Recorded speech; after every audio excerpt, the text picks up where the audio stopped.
ఆశీర్వాదమున్నది నీ పరిచర్యలో. భూమి మీద ప్రతి మనుష్యుడు ఆశపడేది ఏమిటయ్యా అంటే బహుమానం. రాజు దగ్గర మంత్రి ఆశపడతాడు, బహుమానం. మంత్రి దగ్గర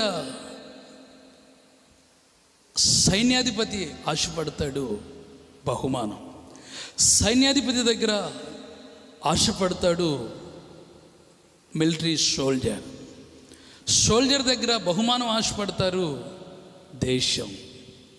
ఇలా చెప్పుకుంటూ పోతే మరి రాజు ఎవరి దగ్గర బహుమానాన్ని ఆశపడతాడు? బహుమానం అనేటువంటిది ఆశపడని వాళ్ళు ఎవ్వరూ ఉండరేమో. బహుమానం అనేటువంటిది చాలా చాలా చాలా ప్రాముఖ్యమైంది. బహుమానం అనేటువంటిది మనం అందరం ఇష్టపడతాం, కోరుకుంటాం, అడుగుతాం, ఎదురు చూస్తాం బహుమానం కోసం. ఈ బహుమానం పొందాలి అంటే ఆధ్యాత్మికమైనటువంటి జీవితంలో మనం ఒక వాక్యాన్ని చదువుకుందాం. ఫిలిప్పీలకు రాసిన పత్రిక 3వ అధ్యాయం 14వ వాక్యాన్ని ఒక్కసారి మనం చదివితే, క్రీస్తు యేసునందు దేవుని ఉన్నతమైన పిలుపునకు కలుగు బహుమానం. చాలు. భూ సంబంధమైనటువంటి బహుమానం. మా ఇంట్లో కొన్ని బహుమానాలు ఉన్నాయి.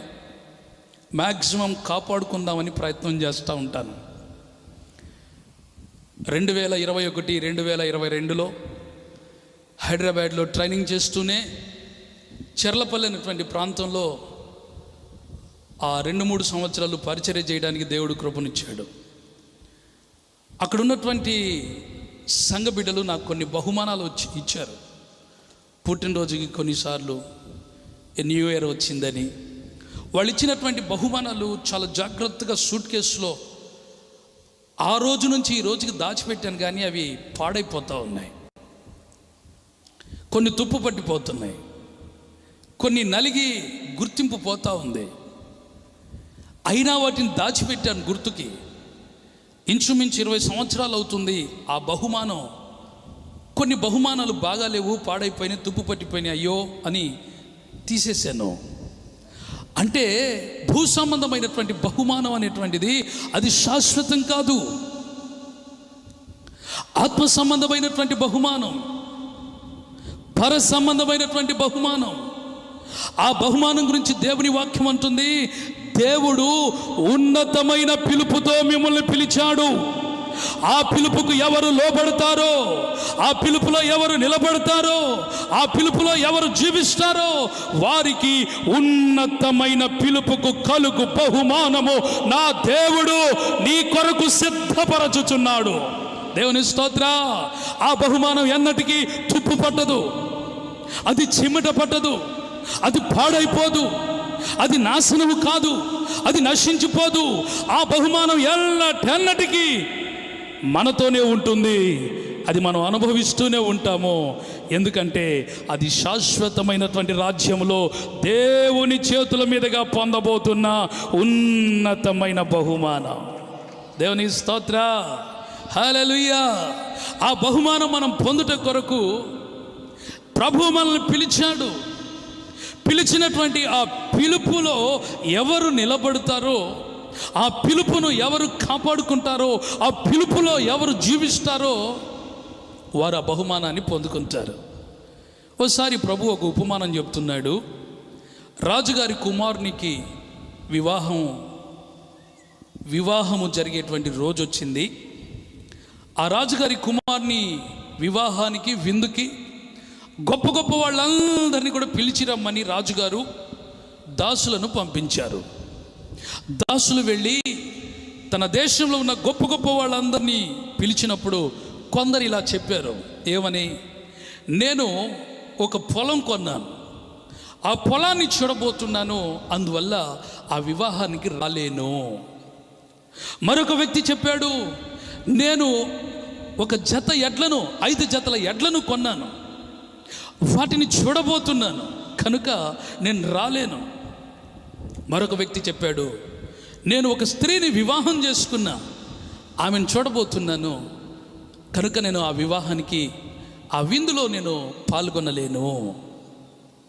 దేవుని పిల్లలారా, పిలిచినటువంటి రాజుగారు తండ్రి అయినటువంటి, రారాజు అయినటువంటి దేవుడు. స్తోత్ర, హల్లెలూయా. ఆ వివాహము రారాజు కుమారుడైనటువంటి, రాజుగారైనటువంటి యేసయ్య వివాహం. ఆ వివాహము యొక్క, ఆ పెళ్లి యొక్క ప్రాధాన్యత ఏమిటంటే, సంఘమును తండ్రి అయినటువంటి దేవుడు పిలుస్తా ఉన్నాడు. ఆ వివాహంలో పాల్గొనడానికి పిలిచినప్పుడు ఆ పిలుపుకు ఎవరు లోబడి వస్తారో వారందరికీ ఒక క్రమం ఉంది. అదేమిటంటే, ఆ వివాహానికి వస్తే ఖచ్చితంగా కడుగబడాలి, అనగా బాప్తిస్మం పొందాలి. ఆ వివాహానికి వస్తే ఖచ్చితంగా తలకత్ర వేయబడాలి, అనగా దోషాలు తొలగించబడాలి. ఆ వివాహానికి వస్తే ఆ స్నానం చేయబడినటువంటి ప్రతి బిడ్డకు ఖచ్చితంగా పెండ్లి వస్త్రాలు ఇవ్వబడతాయి.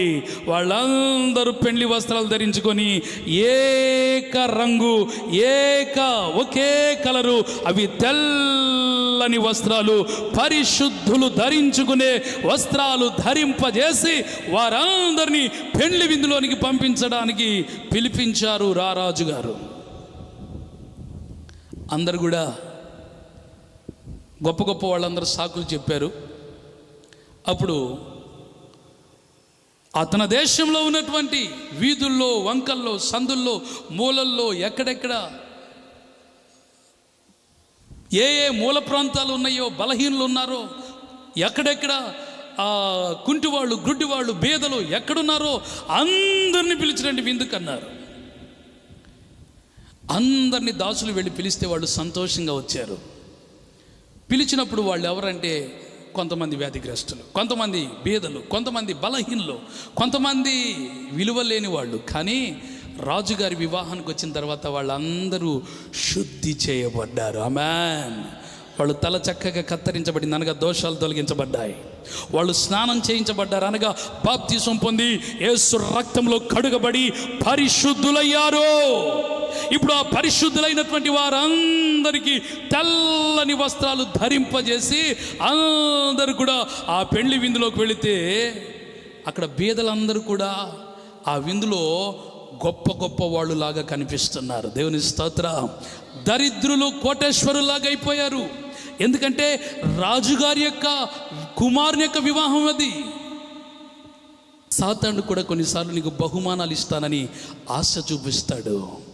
సాతాను ఇచ్చే బహుమానం కోసం పరిగెడతావో, దేవుడిచ్చే బహుమానం కోసం పరిగెడతావో నీ ఇష్టం. నా ఎదుట ఒక గురి ఉంది, నా ఎదుట ఒక పరుగు పందెం ఉంది. ఆ పరుగు పందెంలో నేను గెలిస్తే నేను బహుమానం పొందబోతున్నా. ఆ ఉన్నతమైన పిలుపును నా దేవుడు నన్ను పిలిచాడు కనుక నేను గురి వద్దకే పరిగెత్తుతున్నాను. ఎందుకంటే బహుమానం పొందడానికి. ఈరోజు నీవు నేను బహుమానం పొందడానికి ఆత్మ సంబంధమైన పరుగు పరిగెత్తగలిగితే ఆయన ఇచ్చే బహుమానం ఎన్నడూ ఎవరు తీసివేయలేరు. ఆ బహుమానం నిరంతరం నీతో ఉంటుంది. దేవునికి స్తోత్రం కలుగును.